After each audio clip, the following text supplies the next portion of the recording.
If Epic Games is stuck in offline mode, don't worry. In this video, I'm going to walk you through a few simple fixes you can try right now to get back online. This is a quick but important troubleshooting guide for anyone who opens the Epic Games launcher and sees offline mode when they know their internet is working.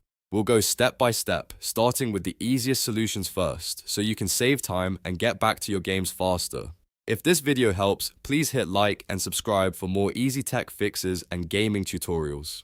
Alright, let's get into it. First, check your internet connection. Even if other apps seem to be working, the Epic Games launcher may still be having trouble connecting properly. A good first step is to restart your router. Unplug it, wait a few seconds, and plug it back in to refresh your connection. Once your internet is back, close the Epic Games launcher completely and reopen it. Sometimes the launcher just needs a fresh restart to reconnect to Epic's servers. If you're using a VPN, turn it off for now. VPNs can sometimes interfere with the launcher and make it look like you're offline, even when your internet is fine.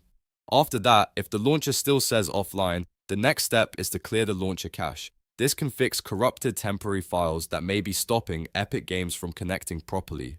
To do that, close the Epic Games launcher completely first. Then open your File Explorer and go to the Epic Games Launcher cache folder. Look for the Webcache folder and delete it. Don't worry, this does not delete your games or your account. It only clears temporary launcher data so the app can rebuild fresh files the next time it starts. Once the Webcache folder is removed, reopen the Epic Games launcher and sign in again if needed. In many cases, this alone can fix the offline mode issue.